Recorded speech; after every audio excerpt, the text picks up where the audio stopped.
I'm so tired of the tactics of this mega woke company and its policies. That's why I will cover Gina Carano's legal cost against Disney. I am also very proud of Alan Ng from Film Threat and his D-files that expose more of this company's nonsense. Do you believe it? Wow. Do you believe it there, Alan? I know. He came into my house and recorded that with you. It's quite an honor. Fortunately, I didn't have a charger for his Tesla, so we had to push his car to the local dealership. Well, Elon Musk is very proud of you, so that's good to know. That's good to know. Well, hey, we're a little late today. A lot going on. There is a lot going on. Dune is here. I have now seen it 3 times. I am trying to get tickets to see it again, but the screen I want to see it on, which is 70 millimeter at the Universal IMAX, is packed. The good seats all taken for almost 3 weeks. I have to go maybe find 3:00 on a Tuesday or something, like a time that I can actually go see it. It is gone nuts. So there you go. I'm curious if I can see it this weekend.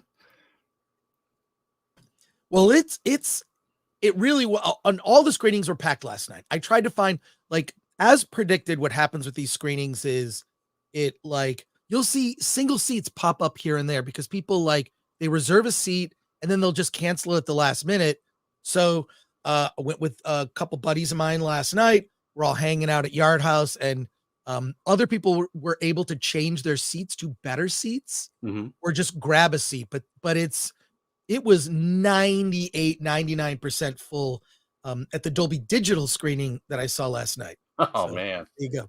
Yeah, here's the Irvine screening. The only thing available only is front seats. Rows. Yeah, first 2 rows. That was the same thing. All these screenings, it's the first 2 rows, but you don't want to see the first 2 rows. You're gonna hurt your neck looking. It's kind of crazy. Part 1.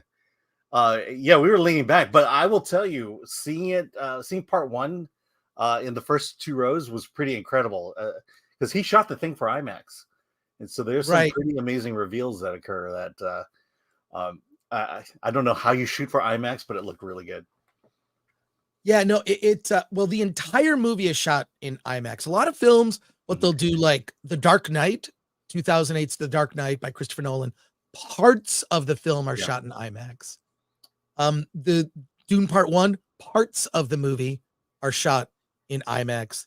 But for Dune Part 2, the entire film is shot with IMAX. So and what kind of sucks about that is that when the movie finally comes out to 4K, you're missing stuff. Yeah. It's cropped because they crop it to 16:9, right? I know we were begging for letterbox, and now that we got letterbox, they go back to the postage stamp aspect ratio. Yeah, it's weird. It's weird, but I don't know. Do they need to do IMAX 4K release? But I mean, IMAX, obviously it wouldn't be IMAX, but the orientation, because you see more. And I noticed it. You definitely, because the Dolby Digital is traditional, 16:9. The IMAX, and I saw Tenet the other night at the Universal IMAX, best IMAX screen in LA, with the exception of the seating of about the first third of the rows. You want to be further back. You got to be further back to appreciate that screen. It is huge. And they showed a scene from Dune, blown away. So obviously we're talking Dune all day today. Our episode of Versus on Monday is going to be Dune versus Star Wars. We're just talking. We're just talking. Everyone that's going to be on the show, we're going to be talking about Dune versus Star Wars. Where are we when it comes to genre films? Where is the Star Wars franchise? And what is the future of the Dune franchise? We'll be talking about more of that today. I have so many bizarre, weird Dune related stories because I'm paying attention, because I'm in heaven right now. I am in Can I tell you why I'm in heaven right now? Why? Let me tell you. Using your popcorn bucket. Look, Alan, it's not just all about the Dune popcorn bucket, of which this is the one that they're selling at the Regal. You get a drink thing with the Atreides. symbol there. It's not just about the Dune popcorn bucket, which, by the way, sold out at AMC theaters now. The Dune popcorn buckets are sold out, at least at the AMC theater I was at. But there is more Dune merch now than has ever existed. When the first Dune film came out in 1984, there was like a line of action figures. I don't think that the licensees knew what it was. It's not necessarily a film for kids, but of course I have that, right back here. I've got my Dune sandworm from 1984, a couple more buckets, but there is Dune merch that I found that is crazy Dune merch. Can I do a little show and tell? Yeah. Let me do a little show and tell here just for Alan. Okay. We've got an Atreides mug. So check this out. It's got a sandworm on it. Is this new? No, this is not new. This is all new stuff related to the movie. You can tell because of the logo. That is a House Atreides Dune mug. You can put some Guinness in there if you would like. I've also got, and every screening of Dune that I've seen, I've worn these socks. Okay, and they're different styles. It's Dune socks. You can get these at actually at Hot Topic. Oh, okay. Pack of 2 for $9.99. And they're different styles. I've gone crazy here. Okay, you can get both the Atreides and the Harkonnen ornithopter. These are cheap. They're like, I don't know, under $20. Yeah. Well, if that was die-cast metal, I'd be all on it. They're not die-cast metal, they're plastic. And there you go. And then here, the piece de resistance, Paul's Chris knife. I have it. So I'm gonna show it off to Shad later when I'm on FNT, but that is. No, you got to say the phrase. You got to do it. Long live the fighters! No, the whole chip your sword or whatever. Yeah. May your knife chip and shatter. May your knife chip and shatter. I'll say upon like a third viewing of the film, the things that I love stand out. I love even more. The things that bother me really bother me. So I love the film, obviously, and I have nitpicks. And what I'm concerned about is that this is going to be the best studio / blockbuster movie I will see this year. One last thing here. I want to share screen. If you go to shop.filmthreat.com, we have, here it is, Atreides approved. Oh, there you go. So they're Dune shirts. It's the Film Threat logo. It's the Film Threat logo, like it looks like Dune. And then we've got our movie logo collection. And then we have these Dune shirts. I'm wearing one, and it's the Film Threat logo, but using the Dune lettering. So there you go. Just go to shop.filmthreat.com to pick up all your Film Threat merch, but in particular, get the Atreides approved shirt there. So there you go. Yeah, I've gone Dune crazy because, when a new Star Wars movie comes out, there's like tons of merch and they kind of scale it. Like, well, this is for little kids. This is for kids. Here's the Lego set, whatever, Yeah.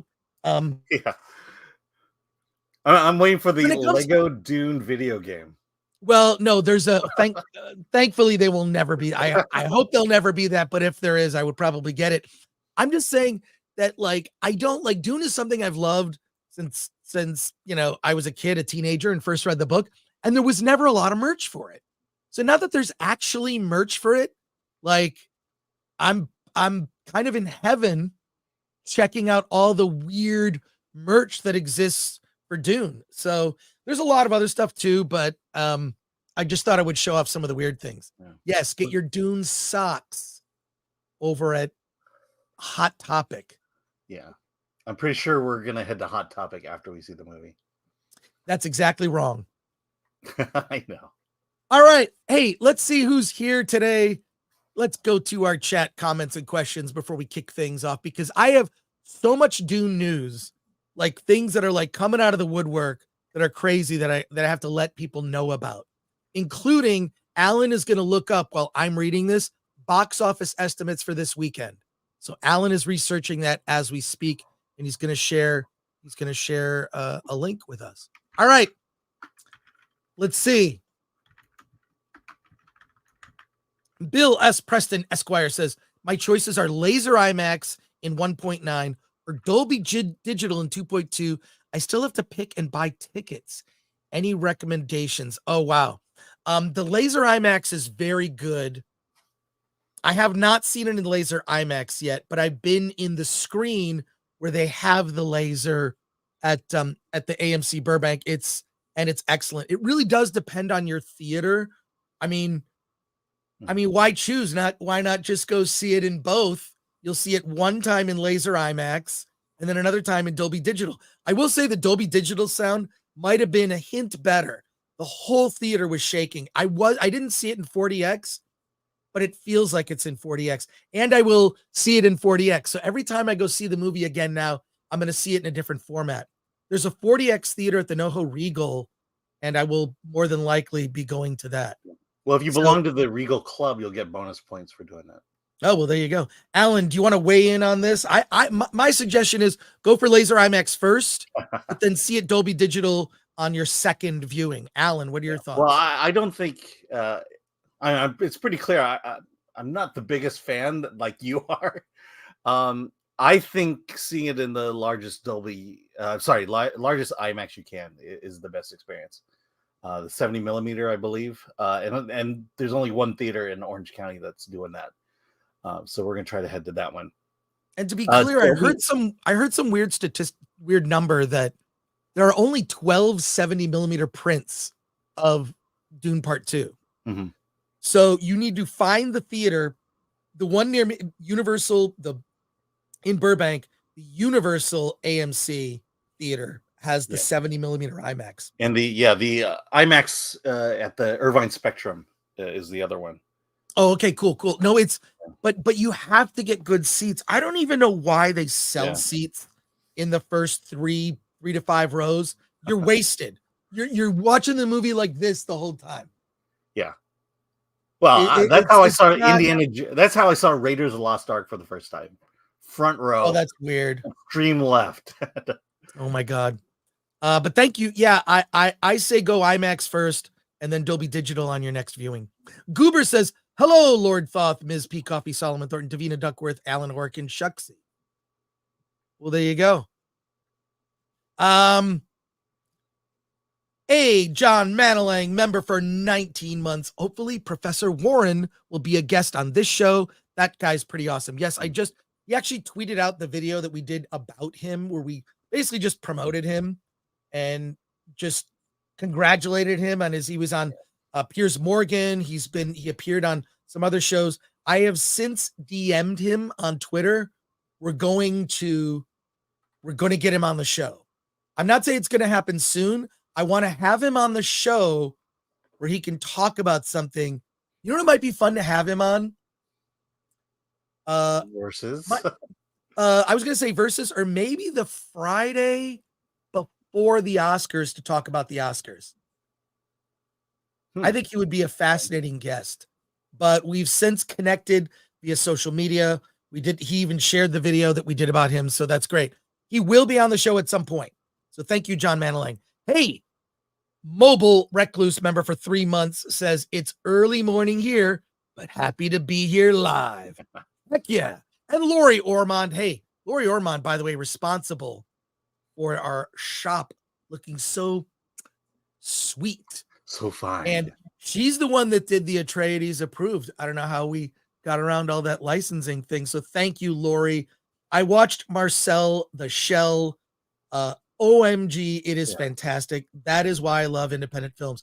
Wow. Okay. I suggested it the other day to, I was on Side Scrollers. Check out that episode with Melanie Mack. And I was like, I try to sort of throw out like little movie recommendations, like here and there when I'm on another show, because what I'm trying to do is break wow, Marvel movies suck. Star Wars sucks. Yes, I know all of those things have become lame. Watch something else. Here's a suggestion. So I suggested to her that she see Ordinary Angels and Marcel the Shell. Thank you, Lori, I don't know if I was the one that recommended it, but there you go. Hey, very generous, and thank you, Lori. Very generous super chat here from XPM for $19.99. Saw Dune 2 in IMAX last night. The first sandworm riding scene was flipping amazing. First time I got chills in the cinema in I don't even know how long. Will there be a third one? Why can't we get more movies like this? Yeah, well, I believe we'll be talking about that later in the show. Yes. The plan is we're going to talk about this later in the show. I'm going to go over everything I know about part 3, and I'm going to go through the speculation based on my knowledge of the books. But here's what I'll say. I'll just tease that. A script already exists for Dune Part 2. It's based on the book Dune Messiah, and I have a guess that some of the events that occur in Children of Dune will be a part of this part 3. And the ending of Dune Part 1, which still kind of bothers me a little bit, I'm still kind of, it feels rushed. It feels 30 minutes too short. I'm just begging Denis Villeneuve to please do an extended version of both Part 1 and Part 2. Hey, if it's good enough for Peter Jackson, it's good enough for Denis Villeneuve. All right, let's go, Denis. 4-hour cut. You want the 4-hour cut? I want a 4-hour cut. I want it. Call it Book of Dune. I don't know. Break it up into 1 hour. I don't care. I want it. But yes, the plan is to do a third one. I think what Denis has proven is that he can deliver an incredible cinematic experience at a low cost. The reported budget for this was about 160 million, might even be less than that. And it's just because Denis Villeneuve is a planner, he basically makes the movie before he shoots the scenes with the actors. Steven Spielberg does this also for his spectacle films, not necessarily for dramas, but for spectacle films. Like when he did War of the Worlds, I spoke to some of the people who worked on it, and he basically makes the movie like all in like little animatics and sort of cheap, whatever storyboards, but you hear the dialogue and everything, and it's read by other people. It's like a very crude version of the movie. And then all he's doing is just filming the live action parts to plug into the effects that are being worked on before they've even shot anything. So then they're just, well, here's the plate that we have to add with the humans, right?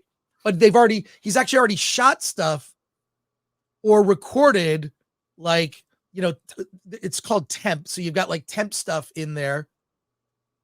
And so you can actually just watch the film and then you go, oh, here's the live action I have to shoot here and there.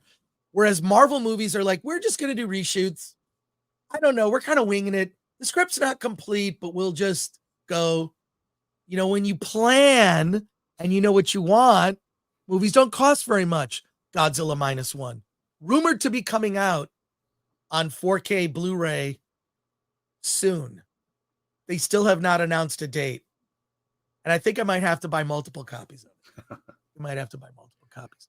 Yeah. But thank you, XPM, for that. Let's go to some more supers here before we get into our main topics of the day. Effing Book for 3 says, I like those snorkels to breathe under sand. I feel like a lot of these props, you could probably find like 3D printed ones on Etsy or something. But yeah, there were a lot of interesting, like, I like that all of the technology looked very handmade. It was dust and whatever, but it looked functional, right? Like it was sort of industrial functional, not quite steampunk, but it had a different look.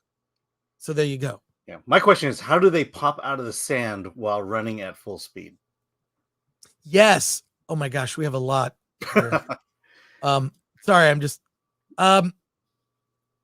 let's see. Big Bullion member for 3 months says Dune 2 equals 8.9. Godzilla -1. -1, 7 out of 10. K-drama plus 9 out of 10. Godzilla scenes. Yeah, Big Bullion. I would agree with that. I think the Godzilla -1 is better than a 7 out of 10 for me. I mean, it is my favorite movie of last year. As for Dune 2, I mean, 8.9 is fair. I mean, I would probably say like 9 for me, but like, man, the flaws stand out. I'm going to go supers first, and then I'm going to go back, and there's some other questions that are here I'm going to get to. Castigan. Johnny, I've heard now it's Cheney. Cheney needs an emo music montage. This is cast again for Well, then why don't they 199. spell it Cheney? Well, you know, that was one of the things that bugged me about the 1984 Dune. If you watch that movie, there are multiple different pronunciations. Like some people say Leto, Duke Leto, some say Leto. I mean, it's weird, but it is what it is. Liz Cheney says effing or Dick Cheney. Dick Cheney. Elliot Cecil for 999 watched it yesterday. Really good and mostly faithful to Herbert's work. Unfortunately, I didn't see it in IMAX. I still think Blade Runner 2049 is the best modern sci-fi movie. I would love to see that film in a theater again. Thank you, Elliot Cecil. And you know what? You can see it in IMAX.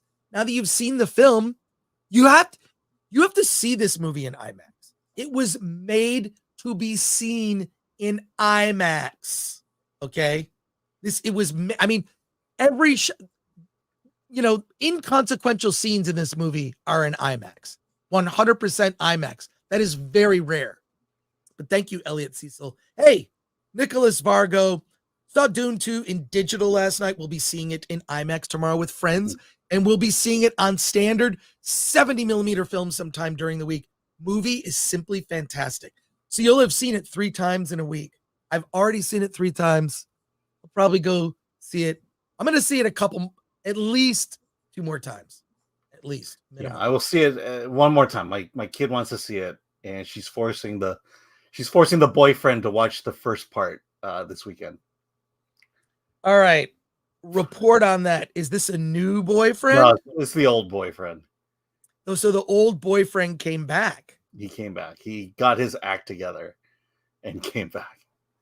Oh my God. Hi, Dad. I miss you. This one has 2 legs though.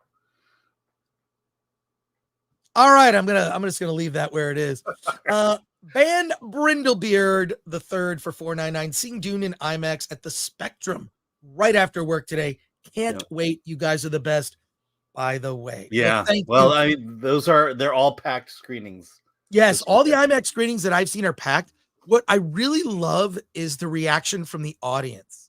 You'll hear certain things people clap, and certain things you'll hear a lot of laughs, mainly around Stilgar, and there you go. By the way, I got spotted at the Spectrum when I saw part 1. Spotted? What does that mean? Hey, you're Film Threat. I go, yeah, that's right. I think that's the first time that's happened in Orange County, outside of Comic-Con. A Dark Sith 87 member for 16 months says, my Film Threat Dune shirt is my fave. I'm wearing it now. Comfy and of high quality. I will say this, when we went to go do our shirts and stuff, I know they're a little pricier, but it's like, I want shirts that I want to wear because I know what a top shelf shirt is, right? It's soft. It's the one that you like. It's soft and comfy. And so, yeah, I'm glad you noticed. Yeah. They might be a little pricier, but I think they're worth it.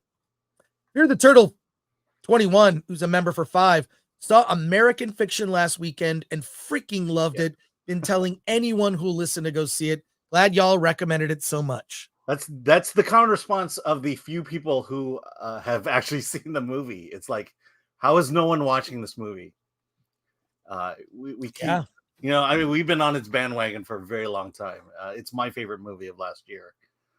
Go see American Fiction. This is right. I think 2 more weeks in the theaters, and then it's gone. Fogel the Wizened for 499 says, watching Dune Part 2 in the dark of a cozy theater made me feel movie magic again. I felt transported. The worms coming out of the storm were glorious. Yeah, there are certain shots where you're like, oh man, this is crazy. So yeah. Thank you, Fogel. Daniel Heron for 10. Sounds like Villeneuve doesn't like extended editions. That is true. He has mentioned it several times, to my disappointment. One of those rare instances where I'm hoping the studio will twist his arm a bit. So there you go. Hey, Nerd Cookies is here. Nerd Cookies says, I'll go 8 out of 10 after a second watch of Dune 2. Oh, that's great. And Nerd Cookies, she's here with the facts, dropping the facts. Nerd Cookies is a Dune scholar. Subscribe to Nerd Cookies channel. She says Frank Herbert pronounced it Cheney. Yeah, I know, but people in the movies pronounce it Chani. I think Timothy Showers Definitely is this one, Chani. yeah. No, it's Chani in the movie. It's yeah. I mean, yeah. You know what bothered me? The original '84 Dune. There are multiple pronunciations of certain words in the '84 Dune, and it has an international cast, and they all have accents, and it always kind of bothered me. It was just like, that stuff bugged me. But yeah, it's on second viewing, or on third viewing. I feel like the scenes I love even more, and the flaws stand out even more. Nerd Cookies, if you're around on Monday, DM me. We're doing Dune versus Star Wars.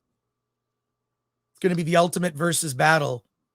Nerd Cookies was on our versus show, which had spoilers along with Danica. And by the way, both Nerd Cookies and Danica posted their own reviews of Dune Part 2 on their channels. Go check those out. I've watched them both. Amazing. And I love how people have very different insights. There are some things that are consistent where everyone who is a huge Dune fan before seeing the film kind of has similar takes. And then there are like original insights, which I love. So yeah, check out I do notice that there's a big divide between those who have read the books and haven't read the books. And that is and true. Sorry, I mean, I kind of predicted it, but we're just not into it as much as you guys are. Yeah. And Wintrell for 10, Zendaya removed me from the movie every time I saw her. She is the worst. If she was written to be a cast iron bitch, then I guess they achieved their goal. I truly hated Cheney in this movie. That is exactly what I'm talking about. If there's a flaw in the film, she's miscast. She doesn't have chemistry with Timothy Chalamet. It's supposed to be the heart of the film. Mm-hmm. This is where it fails. This is if there's one great flaw to the film, it's her character. The way her character has changed from the book, the way Zendaya's performance, I think she was cast because of her star power. And that's, they're big Zendaya fans. I don't understand. Like, there are. I mean, to me, Alan. Yeah. I mean, look, she was very popular on the Disney Channel. But I don't think that audience, I mean, that's my daughter's age. Right. I don't think they're that into that movie as much as they think she would be. The other thing is, I mean, part of it you have to chalk it up to Denny's direction. I mean, you just get a sense that that's how he wrote it. That her performance was what he envisioned Cheney to be. Hey, Nerd Cookie says Dune versus Star Wars sounds like a fun conversation. We're going to talk about like where the modern Star Wars franchise is, the sort of evolution of Dune from the 80s to now, and the public's understanding of it, and how is the audience aged, and has Star Wars aged with the audience? We'll be debating it. I need to invite people. Nerd Cookies is at the top of my list. Elliot Cecil for $4.99 says, I wanted the final battle to go on for another 10 minutes. It just felt rushed over to me. Bingo. It did feel rushed. Like, hey, here's the sandworms. Hey, here's the Sardaukar. Hey, we're in the throne room. Yep. What? There should have been more of a story to the battle, so it focused on spectacle. It wasn't telling a story. We should have seen, like, there's an ornithopter. Maybe there's an ornithopter Harkonnen captain. Maybe he's got Stilgar in his sights. Somebody sacrifices themselves. Like, one of the worms maybe gets killed. Like, that battle could have gone on much longer. Compare it to... It's that fight between Gurney and, is it Beast? Beast Raban. Yeah, it's that fight just felt very, very short. I mean, I get it. They didn't want to kind of overshadow the fight to come after that, but that was just that was the indication of this transition from the big battle on top of the planet versus the throne room. Why that transition took place so quickly and just felt like a serious edit had gone on. Well, Elliot, you and I are in agreement. The final battle felt rushed, and there was not just the final battle. There was a lot of stuff that has to happen at the end with the Emperor and this and House Atreides and the other houses and yeah, and they changed. There are a lot of little changes that, having seen it now, the flaws stand out. Doug Das Goose for $4.99. Not necessarily Dune talk, but why is Hollywood pushing Zendaya so hard? I think she is just meh. I agree. I don't. Well, she's the hot commodity at the moment. That's why her and Pedro Pascal are the ones they're pushing right now. I don't think she's hot. I think she's just like a model. Like, she's so skinny. I'm afraid I would break her accidentally. You know what I mean? Like, don't like. And Danica in her reviews said that she thought her face looked fat. And like, if you actually were in the desert, you would be gaunt and skinny because you're not getting as much sustenance. And obviously water, you're trying to preserve water. Her face wouldn't look like that. They needed someone maybe more gaunt, like an Anya Taylor-Joy, who knows? But thank you, Das Goose. I don't know. I think Hollywood kind of like picks that. And then there you go. Picks those people and tries to push them, and it seems inorganic. Meaning, does she really have fans, or does she have fans who are her agents and her getting cast all the time? Stars are manufactured, they're made, but then the audience responds to certain people and doesn't respond to certain people. And I would say there is a movie that's coming out where Zendaya is the star. She plays a tennis player. That movie looks so creepy, by the way. It looks really creepy. Yeah, every time I see that trailer, I don't even remember what the title is. It looks awful, and I cringe when I see it. It gets no reaction from the audience. And that movie, I'm dreading to watch that one. Yeah, I'm dreading to pretend I went to see it and tricked Alan into seeing it so he could review the movie and I didn't have to see it. I'll see it, Alan. Yeah, I mean, she had a good movie during the pandemic on Netflix. I can't remember the name of it, but it was a two-person drama, and I thought it was very good. But that's I guess MJ. That's the other thing is not the traditional MJ, but I think she was okay as Tom Holland's alter. Here's what's weird. Here's what's weird. She has no chemistry with Timothée Chalamet in Dune Part 2. And she has no chemistry with Tom Holland in Spider-Man. And they're a couple in real life. Yeah, she had their baby. I mean, it's ridiculous. Wait, she had a baby? Yeah. Wait, she's a mom? Yeah, with Tom Holland? I believe so. Am I wrong on that? Alan, look it up. You know what? Here's the thing. I don't care about celebrity gossip. I don't care when celebrities say stupid things because that's a consistent. That's always been the same since the beginning of celebrity. So celebrity will say they had a baby. Yeah. I think that was part of Tom Holland's recovery process too. Well, there you go. But yeah, no, I'm not a big fan. Aaron Taylor says, can we please vote to have Alan review Disney's Oaju? I've actually seen the first two episodes. This was add it to the schedule. Remember the story behind this? Do you remember the story behind this? This was it was the African filmmakers or comic book artists who challenged Disney to create something as good as, or they challenged Disney saying that they could make a better animated film than they could, or TV show, and then Disney teamed up with them, and this is the result. Well, there you go. Available now, so yeah, I can talk about it next week. All right, I'm excited about that. Not really, but whatever. Well, I will say it's different in the positive direction for anything Disney has put out recently. So far, right. after the first two episodes, it's going good. So we'll see. Okay, all right. I will accept that. All right, I will accept that. Okay, moving on. We have a lot of chat. So look, we're just having a fun. We've already reviewed both spoiler and non-spoiler Dune. This is all of our Dune news and Dune talk with you. And, it's fun to do these. Hang on a sec. It says Ranger 7 Studio says, no, that's a rumor. Zendaya is not pregnant. Okay. Yeah. Yeah. Okay. Now I'm reading it. Yeah. Oh, wait. So you didn't read it when you reported earlier? No, there was 30 seconds ago. No. Yeah. Cause A, it was seconds ago. And B, it's like the first thing that Twitter, Google gives you is pictures of a baby with Zendaya. It's probably But yeah, they made were with rumored. AI. Yes. Now that you scroll down and read the rest of the articles, yes, it was a rumor. Here's the deal. I have always despised celebrity gossip. I don't care.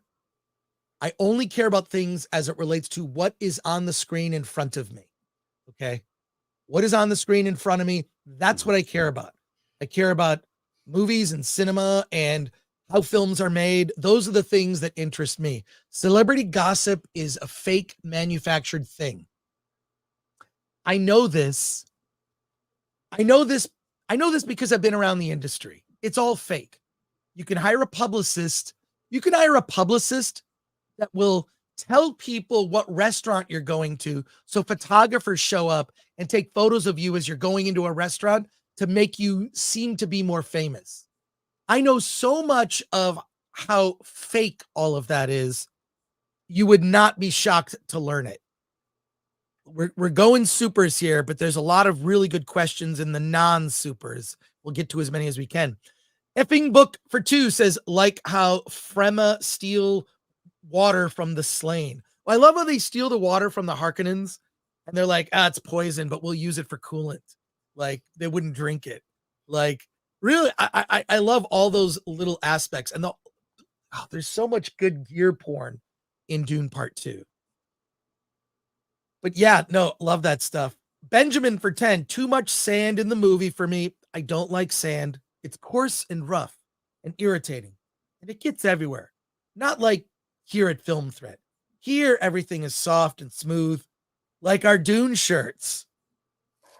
Thank you, Benjamin. I know that reference. Star Wars Episode 2, Attack of the Clones. Okay. Beerosaurus Rex. Always love that name. Remember, for 18 months, I'm 18 plus now. I can be drafted by Film Threat. All right. Go to filmthreat.com/contact. Register and hit up for the draft. And you can register for the intern draft. We haven't had that good of luck with interns of late. Yeah. It's just so what can you say? Yeah. Zen D Elia says Ray Lavi for 5. I don't know what that means, but I'll take it. Is there a Shogun review in the future? Alan was just discussing it. Alan has seen the first few episodes. I've seen half of the first episode. Yes. We will be covering Shogun after South by Southwest and the Oscars. We've got way too much, but we'll be doing like a mid-season. We'll review like the first 4 or 5 episodes because by then Alan and I will have seen them. So just be patient. But everything I hear from people is it's pretty amazing. Pretty amazing. Not very diverse. Oh, Zen DEI. Yeah. Okay. I read that wrong. Apologies for that. Zen DEI. Yeah. Yeah, makes sense. Now that makes sense. I see it. I can see it. Brock Samsonite, Marcel Lachelle is amazing. That movie made me cry. Yeah, I got choked up. I got choked up during 2 parts. The end and then our particular scene. Yes, a particular character. You know what scene I'm talking about. Yeah. I believe I do, because I kind of choked up at that moment. I choked up. And it's like little stop motion animation. How is that? I mean, it's crazy, right? Alistair Campbell says, Chris and Alan, thank you for putting my question to David Dasmulchin on the last stream. It cheered me right. Lol. Thumbs up. Hey, we archive all of our interviews on the Film Threat Interviews channel. So if you go to the main channel, Film Threat, we have these interview channels, and I strongly recommend that you check out our interviews channel. I'm going to make this a little more readable here, but just scroll down. You'll see we have 2 other channels here, Film Threat Interviews. Boom. We archive all our interviews. There's David Desmalchin working with Orlando Bloom, lots of other stuff here. And a lot of it is inside baseball, but we get some really good interviews. Joe Lynch is there. The Gran Turismo Academy driver, Ryan Blevins, our interview with him. Neil LaBute, Jean-Pierre Genet. I'm really proud of the channel. And Alan does, to be clear, Alan does a lot of interviews that are exclusive to the channel. We don't do them live, right? Alan, who do you have coming up? We have I have the director of Ben and Suzanne that's playing at South by Southwest, and I also have the producer of Cabrini on Monday, who is he is the producer of the next Angel Studios film. Look, we've got Uwe Boll, Stephen Merchant. Stephen Merchant interview might be one of the best interviews we've done. Richard Elfman. Look, he gave me 35 minutes to talk to him. I mean, it was great. And then another reminder that we have a trailers channel. The trailers channel is just, we post a new movie trailer every day for an indie movie. And by the way, I have seen this documentary called Film is Dead, Long Live Film. I'm trying to get the director on. It is about film preservation. If you're a movie nerd, and I'm a movie nerd, that movie is incredible. Stuff I did not know about film preservation that will blow your mind. So I'm trying to get the filmmakers on, but check out that trailer. Film is Dead, Long Live Film. It's a documentary about film preservation. I know it sounds nerdy, but you're gonna get into it.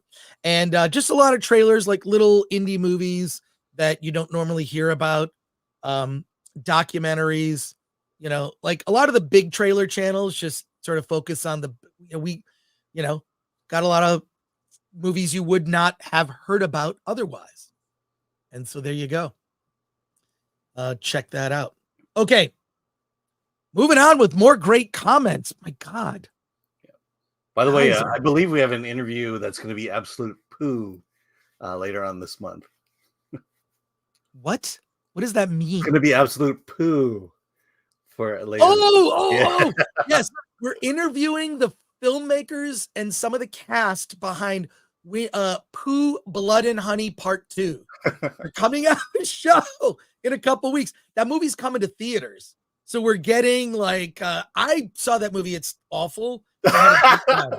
It's terrible. Did you see it, so Alan? bad it got a sequel. I mean, that's the amazing thing. Well, the first movie was made for $60,000. $60,000. That's under $100,000. Now they spent $60,000 to actually make it. They probably spent more than that to promote it and get it in theaters. But movies like that are inspiring, like Terrifier 2, which was made for $250,000. Pooh, Blood and Honey. But yeah, Pooh, Blood and Honey Part 2. We're getting the filmmakers here, so we'll do that. I asked them to do that live. Hey, CHB for 30 of something said that wasn't Frank Herbert's Dune or even just Dune. Those 2 movies were Denis Villeneuve's vignettes of Dune. That's actually a fair description, I would say, but it doesn't bother me. It's fine. Dune will always exist. The experience of reading Dune and Dune will always exist in my head. And I cannot think of one example, not one, where the book was less than the movie, where the movie, it just doesn't exist. There is one example, and I can't think of it at the moment. Okay. There is one that we talked about before. Chuck Palahniuk actually said that he liked the ending of Fight Club, the movie, better than the ending that he wrote for the book. So there you go. But yeah, no, look, it's fine though. I'll take it. I'll just say, to your point, this discussion of the book not being the movie not being as good as the book has been going on since the beginning of film. There has, I'm trying to remember the movie, but there was one movie where we thought it was better than the book. But every other example, this discussion just happens over and over and over again every time. That discussion is never going to go. Dune is a particular thing. I think it's unfilmable. I think it's better as a mini series.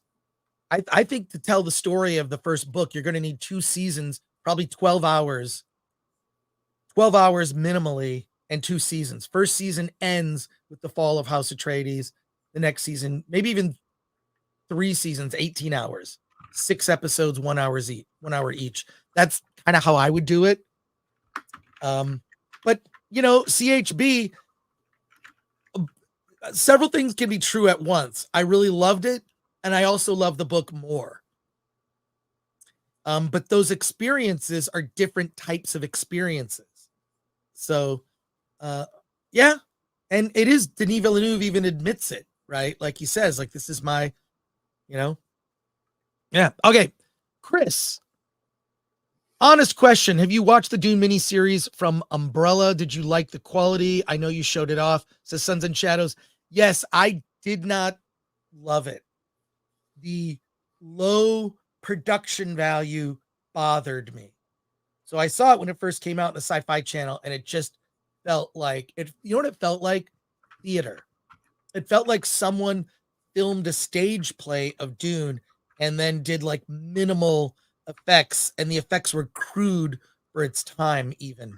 So I don't love it. I love that it was made, and thank you, Sons and Shadows, who's a member. But yeah. By the way, ChatGPT says that Jaws, the movie, was better than the book. Oh, well, then there you go. And thank you, Sons and Shadows. Thaulius Vecteris for €5 says The Shining is 10 times better than the book. Okay. I'll take it. And then the Rogue Attraction says, where did you get the knife? I got it on Amazon, but you can find it cheaper. You can find it cheaper on Etsy. So just look up Dune Part 2 Chris Knife, spell it correctly, and you'll find it on Etsy, which is probably a reverse mold of this, but this is painted and it's very detailed. So I might get a second one on Etsy. You can find a lot of stuff. Just look up Dune on Etsy. There's a lot of like people who have made like prop replicas, and they're awesome, and they're not stupidly priced. Razorburn asks, Chris, show off your Lego Dune Ornithopter. Will you do a Lego build stream? You ask, I got to figure out how to do it, because could I do it right here in front of me? I don't think so. You could do it on your cassette table. Just set up a camera. Yeah. I could figure something out, but what I would probably do is do 2 streams. So I'd have one with a camera that's pointed down looking at the table so you could actually see everything, and then one on my face as I'm like building it. Yeah, you could do that on StreamYard. Just have a second camera and then mute it, and then you can get it both. Yeah, I mute the second camera, but then I've got it like just facing. Yeah, I'll do it for members only. Okay, here's 5 books better than the movie.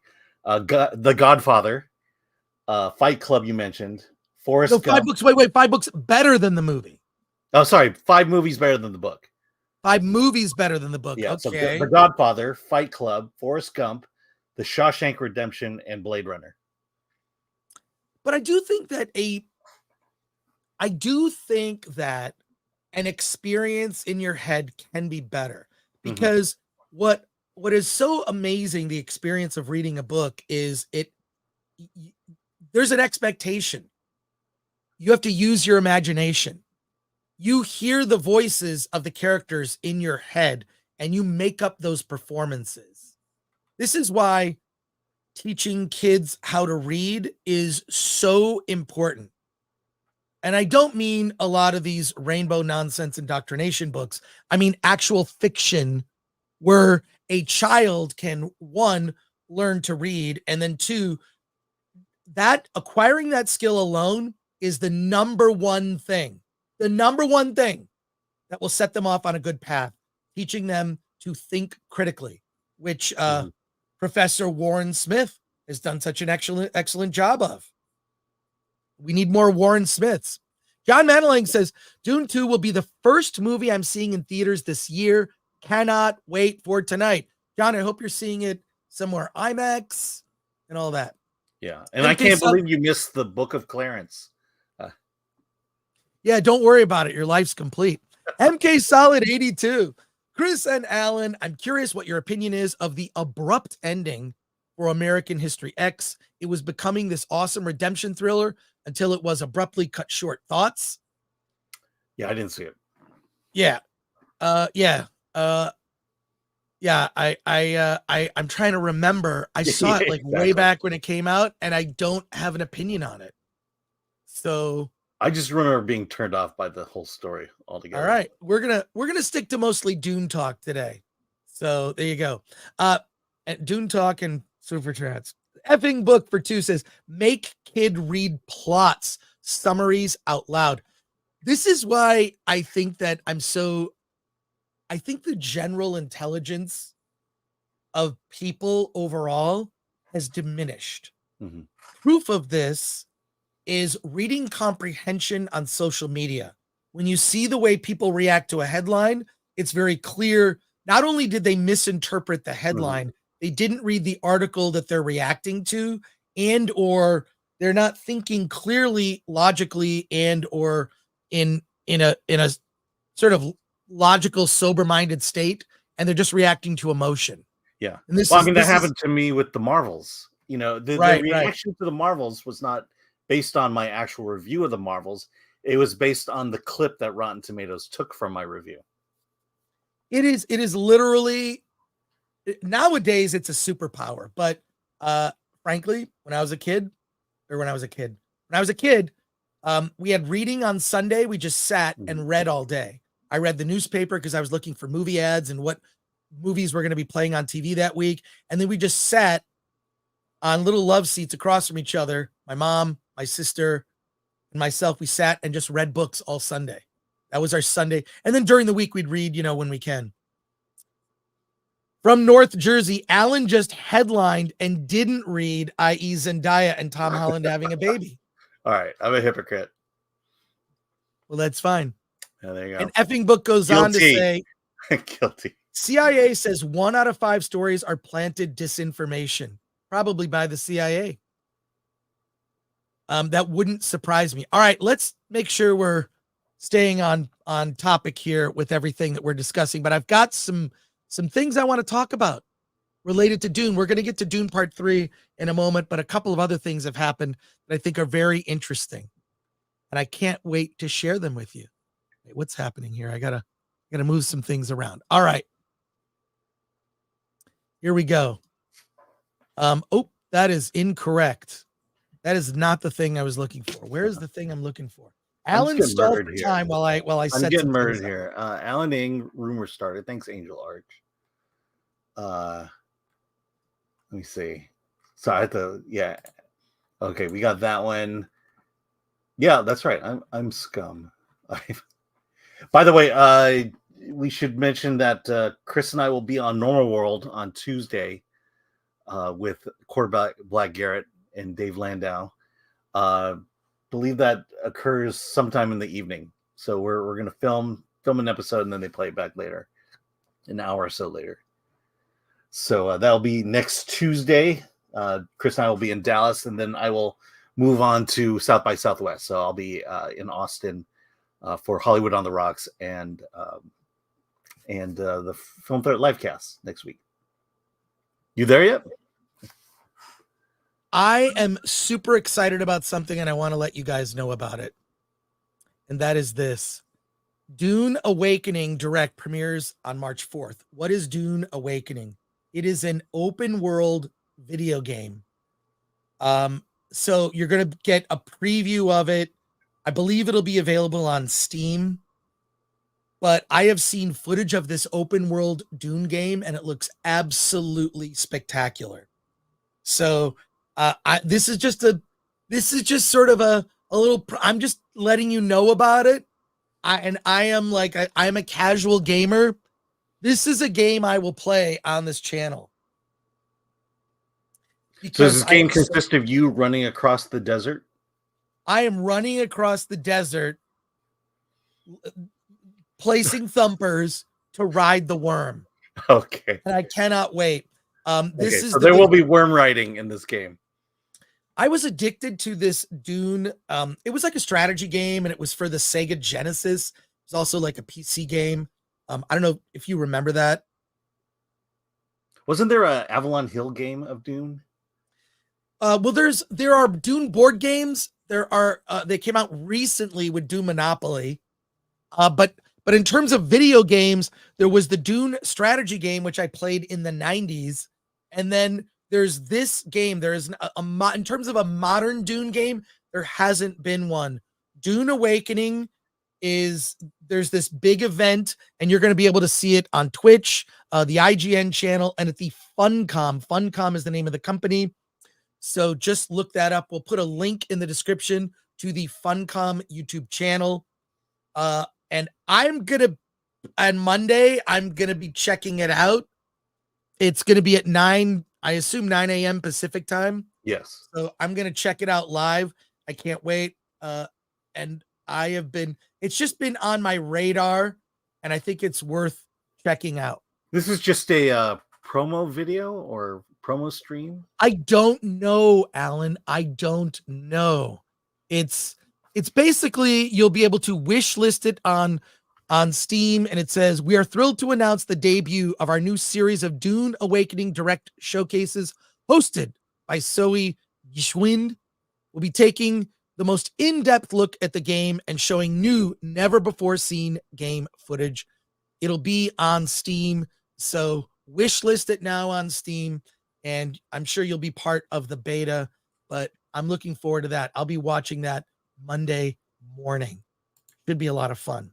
There's some other interesting Dune news. By the way, it'll be available on Steam, PS5, and Xbox. Oh, well, there you According are. to the headline that I just read. Okay.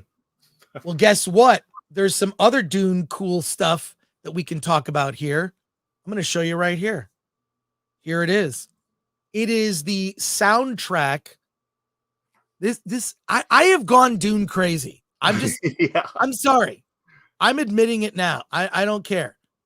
From a company called Mutant, it's called madebymutant.com. You can get the Dune soundtrack on pressed. It's 2 times 140 gram color vinyl, liner notes by Denis Villeneuve and Hans Zimmer, with artwork by Greg Ruth. It's now currently available for pre-order. It looks awesome. I mean, these kind of things also, like, you can pre-order different versions of it. Okay, it's the Mutant exclusive. Doesn't seem that expensive. You can get it for $20. How much is the vinyl? The CD special edition is $20. The vinyl is $50. Okay. So there you go. Oh, look, they have drive away dolls as well. But the Dune is available for pre-order. Look, they've got Wonka. I like this stuff because here's the thing. There's a lot of things. There are a lot of people are going to have the Dune popcorn bucket, right? How many people are going to have the Dune Part 2 on vinyl? Okay, not a lot of people, but it's on my list. So there you go. I just have to let you know about it in case you're interested. Okay, so there you are. All right. Yes. Here, I'll just show you one. Please thing. share screen. Could you share screen? Yeah, I will do it. So yeah, I was right. I remember this. There was an Avalon Hill Dune game. There, when I was in high school, I was buying a lot of Avalon Hill games. I never bought Dune, but I did buy Starship Troopers. But there it is. Wow. I don't know. Did you ever play these games when you were a kid? I didn't play those games, no, but I did play to death. I played I played it on Sega, and then the weird thing is, this is okay. I was recently on an episode of Side Scrollers, so check that out. Shout out to Craig and Blab, but with Melanie Mack, it was a lot of fun. Yeah, she thought you were very funny. Did she? She was laughing a lot at everything you said. Well, clearly Melanie will laugh at anything. But I played that Sega game like constantly. It's one of those strategy games where you kind of build, and then you can build up, and you're mining spice, and you got all. it's a top view strategy game in the desert. It's played those types of games before, very popular on PC, but they did a version for Sega, and I got the Sega Nomad. Nobody knows what the Sega Nomad is, but I do. It was a handheld Sega Genesis. You could take Sega Genesis cartridges and put them in the Sega Nomad, and it was like a handheld, like the Game Boy or any of those. I loved all those. I was a game collector until I had so many old game systems, and at a certain point I just had to get rid of that stuff. But there you go. A big shout out to the 476 viewers on Rumble. We appreciate you. Thank you. We see you. Quick comments before we pivot. And we're going to talk about Dune Part 3. Just a sec, Alan, if you could read some of those. Sure. Let's okay. So from Thomas Pickett for $5. There were 2 Dune DOS games. Interested why there was 2 at the same. The good one was Dune DOS, Dune CD-ROM. Check it out. I don't know if you follow my Twitter feed. I uncovered my mother's Apple II and Apple II Plus, and I do remember at least the DOS games. I remember playing. Was it Zork or Zorg? And then of course there's Oregon Trail, and I did have a copy of Strip Poker on one of them as well. Wow! Wait, really? 4 hours it took 4 hours to beat the computer at poker. Oh my God, that's ridiculous! Ridiculous, Alan. Okay, more music. What my mother did with the Apple II. I'll share it one day. More comments here, and we're pivoting. Dune Spice Wars is a strategy game available now, says Red French Moon for €2. Yeah. And Fogel the Wizened for $4.99. Chris has absorbed too much spice. Soon he will be a spice mutant. Presaging and pre-reviewing the future of Hollywood and movies. That is something that bugs me, that they didn't explain a lot of things well.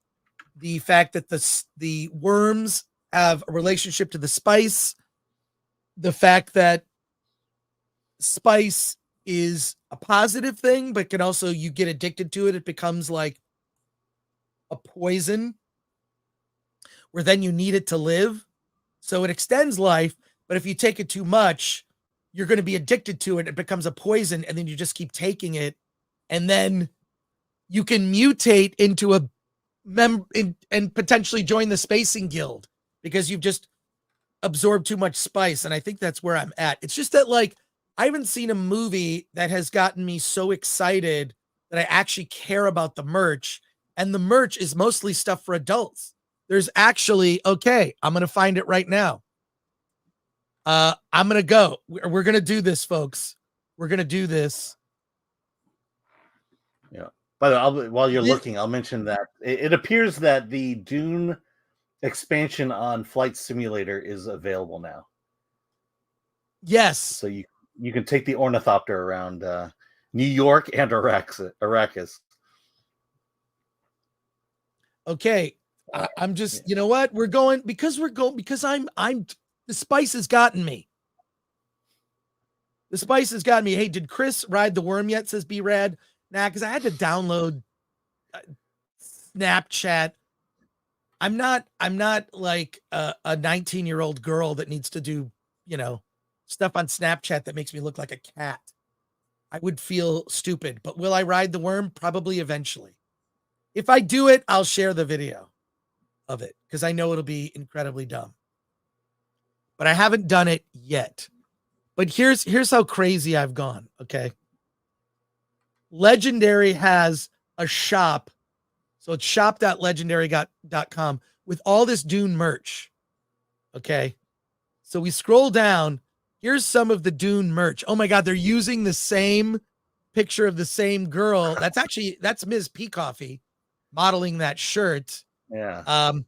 But here's all the Dune Part 2 merch. They've got little look at this. The bookends look kind of cool. Oh, wow. That's kind of cool. They're not in stock yet. I checked. But let's look at all the Dune stuff here. I'll zoom in to get a better view. This stuff looks, yeah, there's some cool stuff in here. You got Dune bookends. You've got a Shai Halud Sherpa blanket. These are standees, by the way. I don't know why you would want those. That seems kind of lame. A Dune vinyl sandworm. All right. Pint glass. I already have these Dune playing cards. By the way, they're $10 on Amazon. So, yeah, I'm looking at this stuff. I can't say I'm not tempted. Dune etched slate coasters. I like stuff related to a bar. Like, I've got kind of a cool bar in my place. And this is the thing that has me right here. The Dune decanter set. Check this out. Like, that looks pretty cool with the whiskey stones. I don't know. I'm kind of looking at that with the Atreides, glasses and decanter. Yeah, but other than the logo, does that feel like Dune? I don't care. It's Dune, Alan. All right, geez. It's Dune. I'm just trying to save you some money here. I'm looking at this going like, I'm very particular about merch because my place is not exactly huge. So I tend to go for things that are practical or like these Atreides unisex fleece pants. Well, I have legs. I would wear pants that say Dune and Atreides on them. Why wouldn't I have these? Oh, it's got a little front pocket. Or is that a back pocket? I don't know. What is this? Okay, folks. Yes, the desert has made me crazy. Oh my gosh. What? No, it's just what? Yeah. No, you love Dune. I get it. Here's what my fear is. We've already topped out 2024. Yeah. Because there is not going to be anything bigger than Dune in terms of a mainstream movie from Hollywood. There's going to be nothing bigger this year than what we just saw, even with its flaws. Nothing bigger. You could get a Harkonnen hat. Look, you got it. I'm sure that's, what is that? A mouse pad? No, a laptop sleeve. All this stuff. Laptop sleeve. You might need one. Yeah. No, what's amazing is Marvel had 3 movies come out last year, and we never talked about the merch. Disney had a couple of movies come out last year. The only reason we talked about the merch was because it was on the clearance rack. It's kind of nice to be able to talk about merch for once and see some good looking stuff. Not that I would buy it, but look, if you need a blanket, there is a Dune sandworm blanket. I'm just saying. There you are. Oh my God. People in the chat I'm sure they're roasting me right now on this. They are. It is okay. They are. All right. Yeah. All right. I get it. I'm just super excited that there's, yeah. Okay. All right. Let's see your comments here. Yeah. Why aren't they selling a spice drink? They actually are selling a spice drink at AMC. I took a picture of it last night. Okay. It is basically an apple. Look at what's it called. It's called the Desert Spice Splash. It's basically like an old fashioned with like a little apple flavor. I don't know why it should be cinnamon. Thank you, Thomas Pickett. Chris Gore will become a navigator, says Angel Arch. And Effing Book says, need a Dune camel pack that you can sip from. Thank you, Effing Book. That's going to go towards my Dune merch fund. Rhea Lavi for 5 says, a mini series about the Butlerian Jihad would be very relevant for our time. Rhea Lavi, that would be awesome. I mean, what's interesting is the Butlerian Jihad is just sort of casually mentioned in even in the first Dune book is like something that happened. The Butlerian Jihad is basically about a war with AI. This is why in the current Dune timeline, which starts in the year 10,191, there are no robots or computers. There are devices and machines, right? But there are no computers or artificial intelligence, because it almost destroyed humanity. And the Butlerian Jihad was about destroying AI, or the threat of AI. And it would be, you're right, it would be very relevant. That's excellent. You should work at Legendary and suggest this as an idea. Thank you, Ray Alavi. Hey, Alan needs to consume some spice, says John Harrison. An effing book is back with 2. Maybe thinking like maybe a Dune poncho. That Dune poncho, the desert, is like $500. Nosferatu will top Dune, says Glanuccio. And then from Thomas Bacon, who controls the pumpkin spice controls the white girls, says Harble 99. Chris, like Dune leggings confirmed. The leggings I'm wearing right now, I'm literally wearing like long underwear, and it's just got Batman logos all over it. Wonder if I can show you. Here's what I'm wearing right now. There you go, folks. What do you think about the Dune presence at WonderCon this year? I don't think there'll be any. And I wasn't invited to WonderCon. I wasn't invited. They did not approve a panel. I am on a list. I suspect if we do a panel, I'll literally have 3 days notice.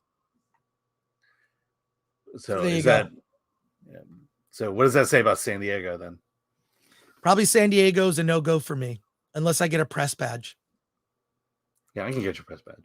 Haven't seen Chris nerd out this much since RRR, says Leo Cody. True. Hey, Leo.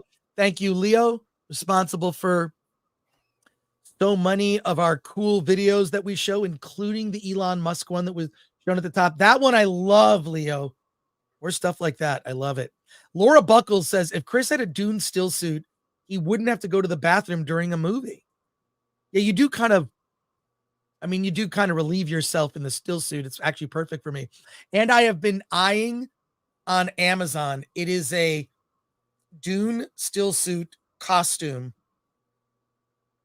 but it's like, it's almost like a prop replica. And I've been eyeballing it, but I mean, I'm really particular about that kind of stuff. And, just because the economy is so, lately I've just been cooking a lot at home, and I really actually love it. I love cooking at home. So what can you say? Yeah, I may have to, I've been eyeballing that still suit look it up on Amazon. It's like $400. Marco CCS65 RRR out. Dune 2 in. Alan Horkin, this Dune obsession is what Disney adults seem like to the rest of us. Yeah, I'm definitely not. Look at Alan. Look at Alan. Look at Alan. Look. Just look. Go ahead, and Alan. Look at that. There's Kermit enjoying the Dune bucket. Yeah, I got Fozzie Bear, the greatest plush I ever bought. There's Kevin right behind him. What else? What is Kermit doing to the Dune bucket? He's grabbing whatever's inside. I need to work on the facial expression with him now. Oh my God. Okay, this one's good. I'm sorry. Harble 99 says, find someone who looks at you the way Chris looks at Dune merch. That should be a meme. And John Harrison says, Alan needs to consume some. Yeah, I think we read that one. Yeah. Okay, good. Okay. All right. Time to pivot, folks. That was my Dune merch rant. And we're going to talk about Dune Part 3. Oh God, no, there's another thing I want to talk about. Let's do this. The making of Dune 1984. I want to watch this video with you because it is so creative. This video was put together. We're going to watch it. It's 5 minutes. We might pause it in between here, but this is a video that was put together by a friend of mine, named Damon Packard. Subscribe to his channel. We'll put a link to this video and a link to his channel in the description. But here, this is I gotta hang on. I gotta share share the audio here and whatnot. It is a visit to the 1984 Dune set. This is fake and all created with AI, but it's so incredibly creative and weird that I want to share it with you. So I'm going to go full screen on it. I'm going to mute myself, or Alan, if you could mute myself. Yeah. I want to share this with everybody. We're going to watch this video together because I just think it's so cool. And it shows the potential of AI. This is AI now. Where is AI going to be in 5 years? And Damon Packard, look him up. He is an underground filmmaker that I have covered for years.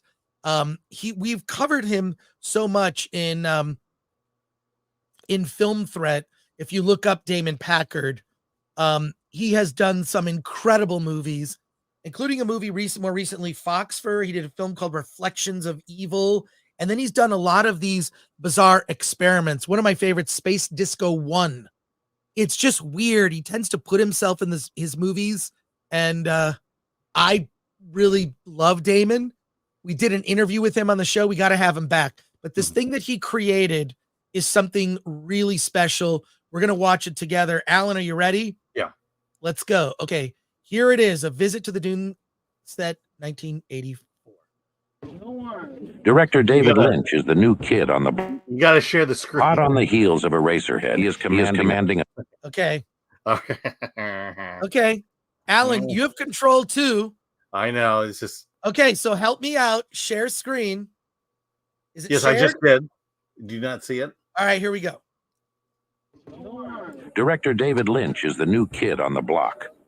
Hot on the heels of Eraserhead, he is commanding a $40 million science fiction epic for the I screen. think we can get away with this with the weather the way it is now. David's bizarre, unique vision brings this classic novel to life for a whole new generation of fans. John, I want to have a private discussion with Sean later. She's been showing up drunk again to the set. I mean, I don't mind her drunk, but please not when she shows up to work. He commands his cast and crew effortlessly in the scorching hot desert in the Liwa Oasis region of Ahu, Dubai, on the southern border of Saudi Arabia. You get water yet? Basically, way the hell out in the middle of nowhere. A place most people don't know about or would want to visit. We're all going to die of heat stroke out here. Actress Sean Young, who plays Chani, has been drinking 3 gallons of wild turkey and whiskey every day on the set until she passes out. Her drinking problems cast a strain on the production crew. We don't know how she got this much alcohol out here. It's strictly forbidden in this region, and they don't really sell it anywhere in Ahu, Dubai. The weather, food, water, and accommodations are horrible, but this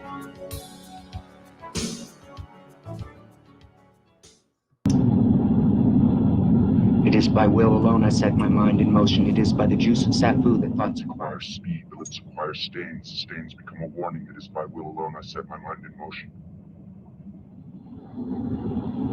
It is by will alone I set my mind in motion. It is by the juice of safu that thoughts acquire speed. The lips acquire stains. Stains become a warning. It is by will alone I set my mind in motion. It is by will alone I set my mind in motion. It is by the juice of safu that thoughts acquire speed. The lips acquire stains. Stains become a warning. It is by will alone I set my mind in motion. In this time, the most precious substance in the universe is the spice melange. The spice extends life. The spice expands consciousness. A product of the spice, the red sappho juice stains the lips of the mentats, but allows them to be human computers, as thinking machines have been outlawed. The spice is vital to space travel. The Spacing Guild and its navigators, who the spice has mutated over 4,000 years, use the orange spice gas, which gives them the ability to fold space. That is, travel to any part of the universe without moving. And there you go. There you go. I love that. I love it. Got some great comments here. Hopefully we don't get hit with copyright for it, but if we do, we'll clip it out. Let's look. Super chat here from Thomas Pickett for 2, who's a member, says, new tool, Sora, OpenAI. It is the new video tool. I think that's going to be used a lot for documentaries. And I'll say this, stock footage companies are going to have a run for their money, because I've seen some of the tests on Sora, and it's pretty impressive. Really great comments here. We're going to go through these, then we're going to talk Dune Part 3. I'm saving it for the end because there will be spoilers for major events that may occur in Dune Part 3. So if you have not read Dune Messiah or Children of Dune, there's going to be a fair warning, so don't worry about that. Sir Easy Tiger says, I don't think that AI has got it right just yet. It looks awesome, but still looks like I'm tripping when I'm watching it. Phil Gone says, AI is great for the broad strokes of concept design, not so much for the details. I would agree. From Rumble, 8Ellis24, when AI is weirder than Lynch's imagination. How true. But I'm glad we got to watch that all together, because your comments are insightful here. Patrick Lemire says, imagine how convincing AI will look in 10 years. Yes. Yeah. How do you know we're not watching it now? Alan Horkin says, ditch realism and make great animation instead. So much potential here. Suzanu a la Richard, I'm bothered this looks better than what's being done in most high budget movies at the moment. It's certainly weirder. I will say this, the thing with Sean Young drinking, obviously she played Cheney in the 1984 Dune, but she has, you can look it up, she does have a reputation of being a lush. So there you go. The Introspect M, who's a member, says, it's like a recording of Chris having a fever dream about Dune. Yeah. It's just because it's a book that I read when I was a kid, and then reread, and then read when I was like in high school. I read through God Emperor, and it just freaked me out because it was so different than Star Wars. Star Wars is, well, I think the first 2 Star Wars movies are very serious. It became dumb and for kids. And we're going to talk about that Monday on Versus. I have a very important article we're going to share, and we're going to go through it on Versus. It's going to be interesting. Thank you, Introspect M. And Patrick Lemire says, Tyler Perry halted work on his studio because he saw an AI demo that scared him. $800 million investment on hold. I'm sure that is happening all over. I don't understand how that, I mean, what is he afraid of that would make him halt any expansion on his current studio? I think a lot of it is that you're just going to save a lot of money on effects and green screen and what's possible, right? Do you really need a big green screen stage? You need a green screen big enough to surround a person, and then you can put them anywhere, right? I still think that practical sets, practical effects are really important. When we saw the making of Godzilla -1, they had they built, when you saw the people they were in physical sets. The problem is the physical set was not very large. It was just large enough for them to interact with.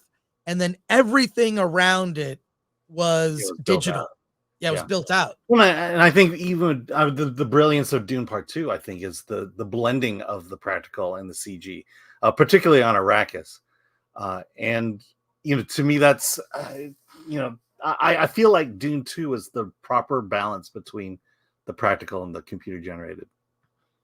Right. So there you go. All right. I'm going to find an image that we can use to talk about Dune Part 3. And I just, by the way, Uncle Remus asks the question, can AI turn Medea into a more convincing woman? Who's yeah, Tyler Perry's character. Yeah, that probably what's them. Can I just say something? I have never seen one of those films. I've seen. Here's what I think. I actually like Tyler Perry as an actor. I think he was very good in Gone Girl. I admire Tyler Perry because of what he's accomplished. He's built this studio in Atlanta, the Atlanta area.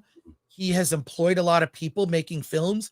he makes these little independent movies. He knows exactly who his target demographic is. He makes movies for that demographic, and they make money. He is profitable, and he does. I don't care about his films. I'm not saying I don't like them because I've never seen one. I am not the target demographic.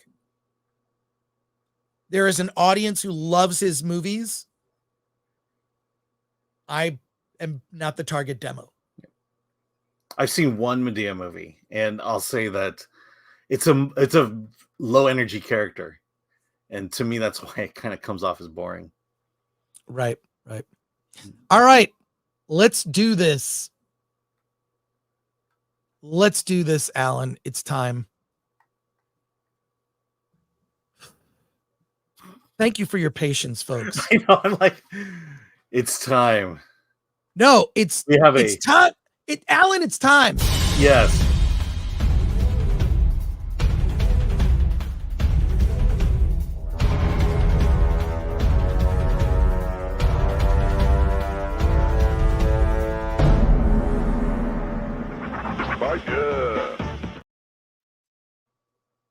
Alan, it's time. We're talking about Dune Part 3.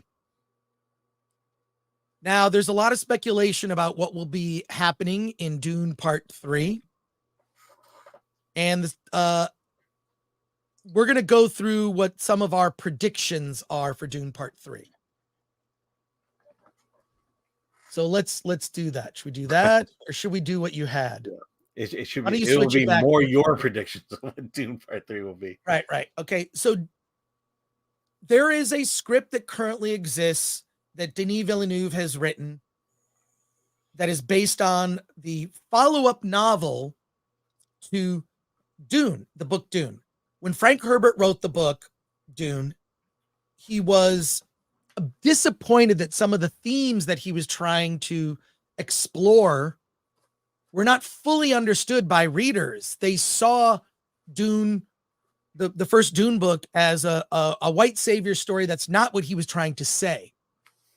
The first Dune book came out in 1965, and Frank Herbert was trying to make a comment on the current political climate, not overtly, but he was not a fan of JFK as a president. He feels that JFK got America involved in Vietnam, and America since then has been involved in many wars around the globe. And what Dune is supposed to be is a warning about the dangers of a charismatic leader.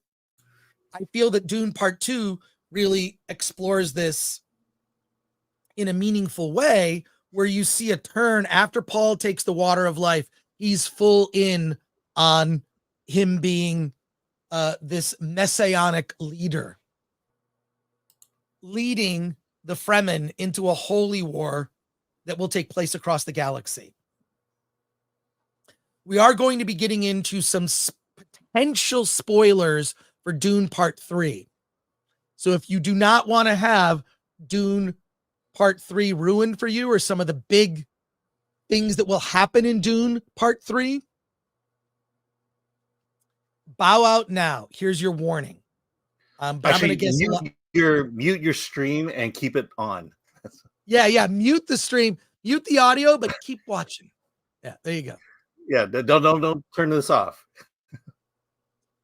The setting for Dune Part 3, Dune Part 3. The setting for Dune Messiah, which I assume will be the template, although, Denis Villeneuve changed things in Dune. He condensed the timeline from about 3 years to 6 months-ish, 6-7 months. There's no telling how he may make changes for Dune Messiah or Dune Part 3. But it's effectively a novella. It's like an epilogue, because what Frank Herbert wanted to do was hammer home more of the themes of what he intended Dune to be, which were, he felt, misinterpreted by the audience. What happens in Dune Messiah? Effectively this. It's more than it's like, maybe 15 years later? It takes place, Paul Atreides is now in his 30s. Alia is now a grown, very young woman. And while she may have experienced intimacy in her mind and her collective memory from previous Bene Gesserit, she is really looking to have some intimacy in her life, in real life. From what we've seen, it appears as if Anya Taylor-Joy will play Paul Muad'Dib Atreides' sister in the film, Aliyah. And the other pieces of the puzzle that are here is there's been a holy war, billions of people have been wiped out, and it's something that Paul could not stop from happening. Yet he feels obviously responsible.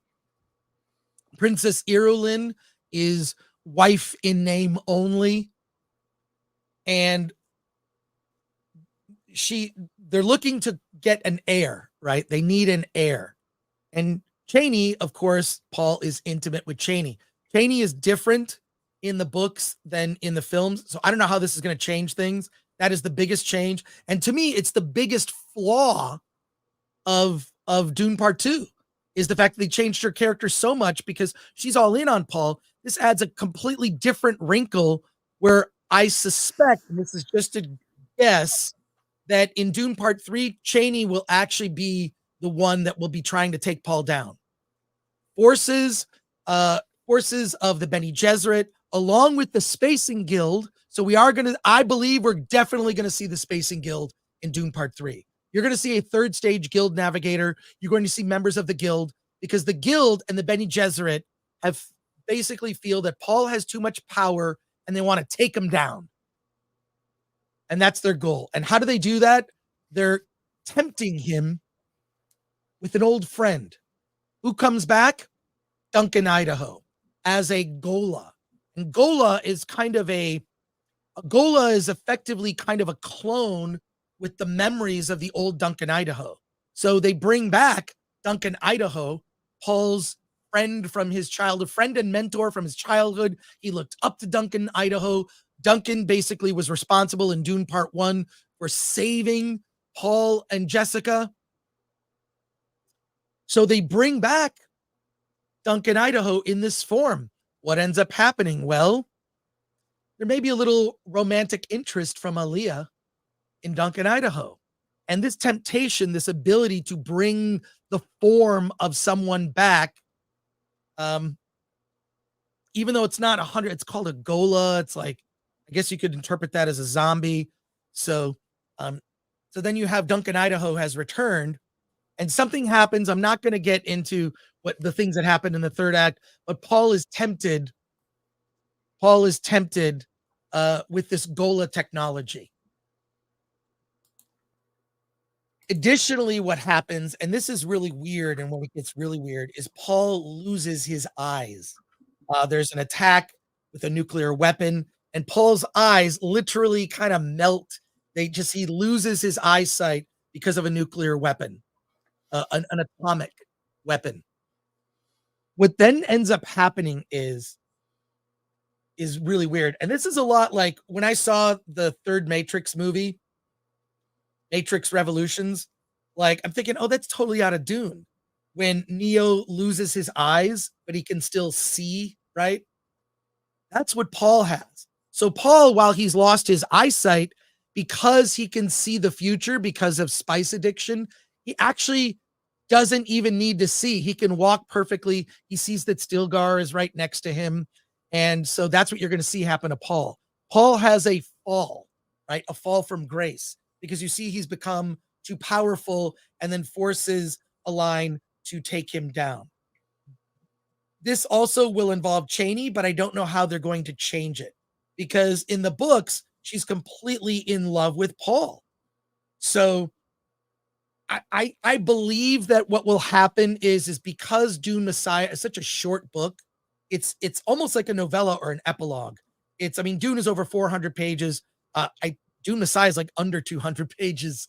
It's a quick read, but a lot of stuff happens. And my suspicion is that what they may do, like the Sci-Fi Channel Dune series kind of almost skips over Dune Messiah and just goes right into Children of Dune. And the total running time of the Dune Sci-Fi Channel series is like 6 hours. Mm-hmm. Okay. Which is just a little bit longer We can double check the exact running time, which Alan is going to do right now. I'd like to know what the exact running time is of Dune Part 1 and Dune Part 2 combined, and then what the Dune miniseries running time is. You can find that out for me, Alan. Yeah. But I have a suspicion that what Denis Villeneuve has done, because he's kind of playing a little fast and loose with some of the big things. It's like his, as someone pointed out, it's like the Cliff Notes, and it's like it's Denis Villeneuve's Dune, not Frank Herbert's Dune, right? And I think that's a fair assessment.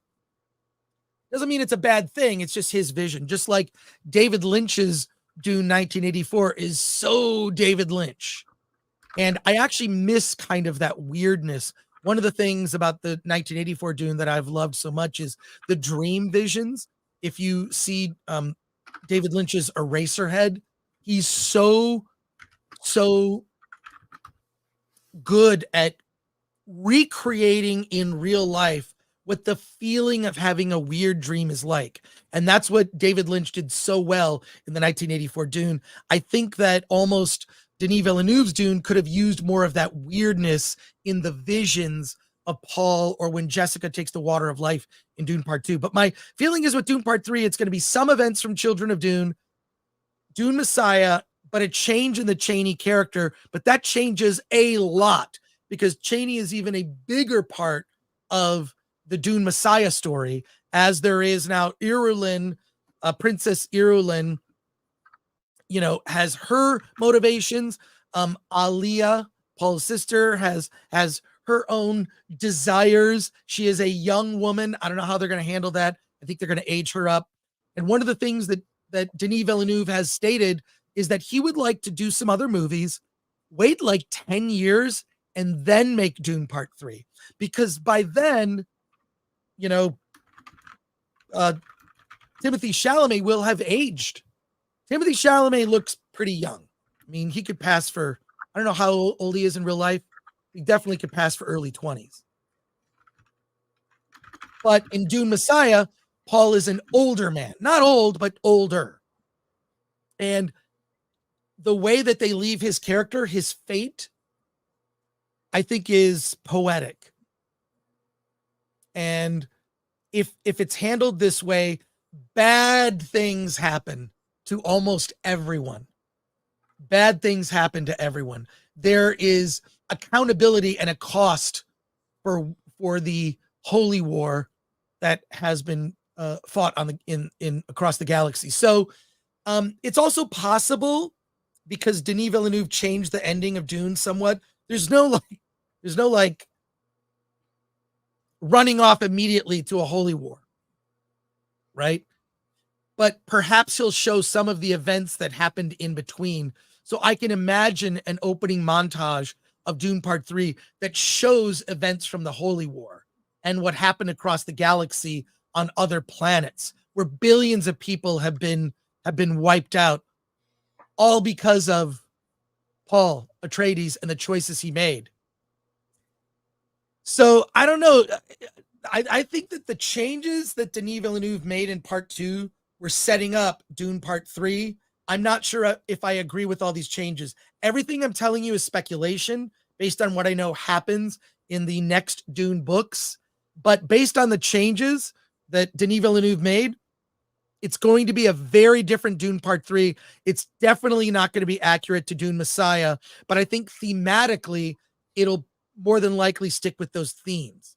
Alan, what did you find out about the running times? Okay, so the Dune Part 1 and 2 total runtime is 5 hours 20 minutes for both Part 1 and 2. The sci-fi series, all of them combined, 8 hours and 50 minutes. Oh, okay, longer than I thought. Well, that's interesting. So I think 8 hours is probably what you need to just tell the first Dune.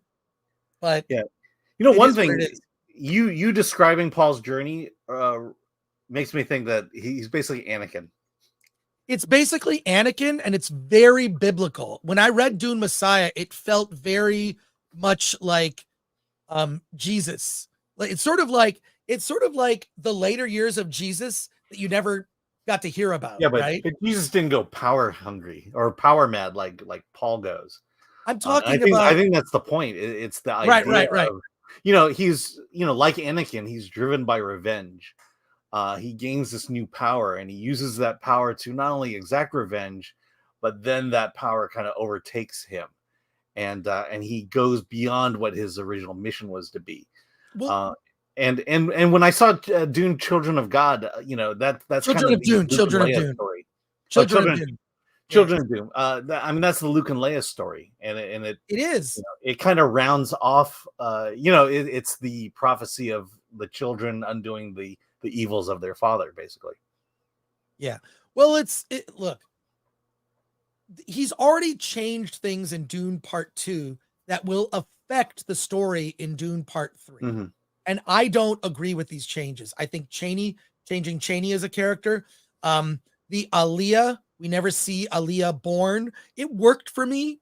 It did actually work for me in terms of like hearing the voice of his sister from the womb. That kind of worked. But it's going to be different. It's not going to be Dune Messiah, but he'll use ideas from Dune Messiah. But changing Chaney changes a lot. Mm-hmm. That is a major change that I don't agree with. But what's interesting is I could tell, like, the final shot of Dune Part 2, there's a dream image where he sees Chaney and she's disfigured, potentially from a nuclear bomb or an atomic bomb. Her face is all like look like she has burns. That's playing into Part 3. Aliyah, we see Anya Taylor-Joy as an older woman. That's Dune Part 3. He did so much setting up of Dune Part 3 and the Bene Gesserit series, which is supposed to be on Max, that these are some of the things that bothered me about Dune Part 2, is that there was so much setup for what's next, what's to come. Apparently, there already exists a script that he's working on. He does have a first draft of the script. Is he going to wait 10 years to make it? I don't think that Warner Brothers will let him wait 10 years. I think he'll make another movie in between, kind of like how Chris Nolan did with the Dark Knight trilogy. He went off and made another movie. He made, what did he make? Was it Inception? So, yeah. But, effing Book points out that the Chani burns actually happened to Paul. Yes, that's correct. Paul gets burned and blinded. So that's from the, so then how is it? So then does he, to make that go away, does he replace himself in that situation so that he's the one that gets the burns to protect her? I don't know, but their relationship, I would have thought, see, this is what bothers me about Chaney and the way that she is in Dune Part 2 is she's emotionally immature. Yeah, no, I saw it completely different. To me, Chaney was the character who had it all. She had the love of her life and bright future for her people, and to see it all go away when Paul takes on the Messiah role, and she realizes that she's about to lose everything for what she considers a lie, right, or a false story. And I think that's why she comes off as that scorned lover, and she comes off as that person who walks away and says she doesn't know who this person is anymore, because he makes a transformation in front of her eyes that she can't agree with. Well, to wrap this up, we'll wrap up spoiler talk on this. We're going to go back to the regular show, but I think it's going to be very different. If you want to read Dune Messiah to see what happens, I think that some of those ideas are going to be used, but so much was changed in Dune Part 2. It's going to affect what the movie version of Dune Messiah will be. Dune Messiah and or Children of Dune. So there you go. Again, par for the course for any book adaptation of a movie.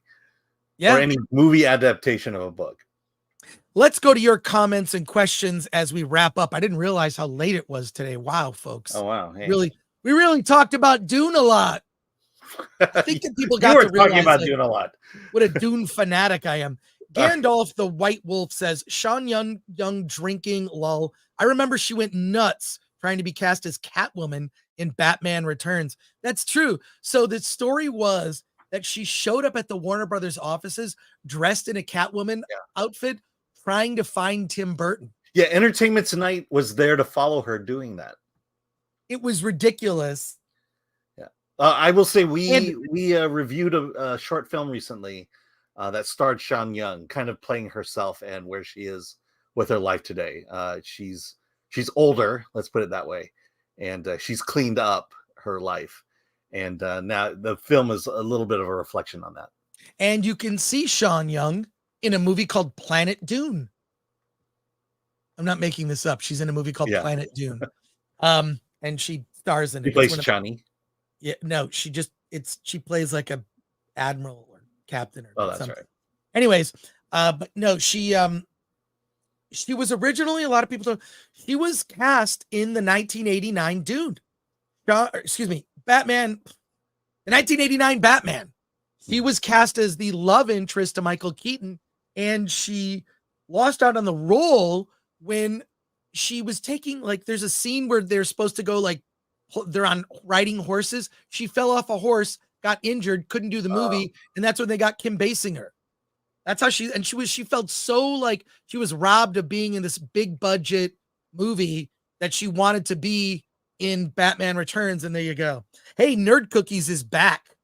Says in Dune Part 2, Paul said effectively that Cheney would come around to see his point of view, so she might reconcile with him before the next film. Would still be weird for that to happen off screen. Nerd Cookies, you're right. Like, that doesn't make sense. They left it like, and the final shot of Dune Part 2 just bugs me. What am I supposed to be left with? It should have been an image of maybe, of Paul, or an image of, going to the ships, going off for the Holy War. So if they had flipped the Chani leaving on a sandworm with Rebecca Ferguson declaring a holy war has just begun, is that what you're saying you would prefer? No, Chani going to the desert to ride a worm to heal her heart is stupid. And I hate heal her heart. I think she goes off a scorned lover. I don't think there's a healing of the heart that's going to happen. What I just like Nerd Cookies. Hopefully you can join us on Monday. Yeah.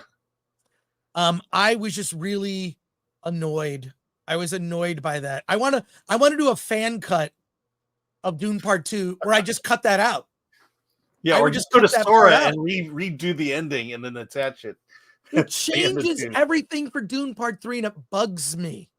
It bugs me. Thank you, Nerd Cookies. Always love. Well, as someone who doesn't know the books, I'm not bothered by it. Sorry. And Susanoo a la Richard sends in 111. Well, thank you for that. And Goober says, may your Allen chip and shatter. Well, there you go. Because I'm sharp. There you go. Well, that's gonna wrap it up for us today. Monday, Film Threat versus. In just a few hours, I'm gonna be on FNT talking Dune. And Tuesday, Alan and I will both be on Normal World. We're flying out to Dallas, Texas. We're probably just gonna go to a bar and hang out. And Nerd Cookie says, I'll be there Monday. Great. It's gonna be an all-star lineup. I love it. And and then we have I mean, I'll be in at South by Southwest next week. I don't know. Love to do a meetup. Not sure how to get that organized. So we need like a Mrs. Nerdrotic, because Alan and I are so focused and busy doing the stuff that we do that like the idea of like organizing a meetup, like whatever. I just will say, here's where I'm going to be. Yeah. I mean, ideally what we should do is pick a movie that we all show up at the Alamo Draft House, and then we hang out afterwards or before it. There's a really good bar on 6th Street. If I was there with you, Alan, I would go, and that's the Jackalope. Yeah, I think I ate there one time. They serve ribs there, don't they? They've got really good burgers and just like good bar food, and you can ride the Jackalope. Alan, get a photo and a video of you riding the Jackalope at the Jackalope. Would you please do that? Okay, I will try. And Alan will be posting for members only. Yes. Videos from South by Southwest. So Q&A's, my little adventure. I think I'm doing a couple of VR stuff, so maybe they'll video some of that. And Ololi Akwi says, Chris, watch your mailbox for a donation if the post office doesn't steal it. All right, I'll look for that. Yep. I will look for that. Thank you for that. And a final thank you to our mods, Lord Thoth, Paulie from Latino Slant, everyone, Ms. P Coffee, and Glenn Nuccio. So, Alan, you're going to be packing this weekend for South by. Are you excited? I'm excited. And give us a quick preview. What movies? I know The Fall Guy is playing there. There's a lot of big movies. Yeah, There's I don't other know what it small is, films. but all the big movies are playing at the second half of South by Southwest, and I won't be there. So I'm going over the movie schedule right now. But we'll talk about it on Monday, or sorry, we'll talk about it soon. I don't think we want to waste the Monday show for this. So, all right, take care, everyone. Have a great weekend. Enjoy Dune Part 2. We'll be talking about it over the coming weeks. I'm sure there's going to be a lot more news stories. Take care, Alan. Let's get out of here.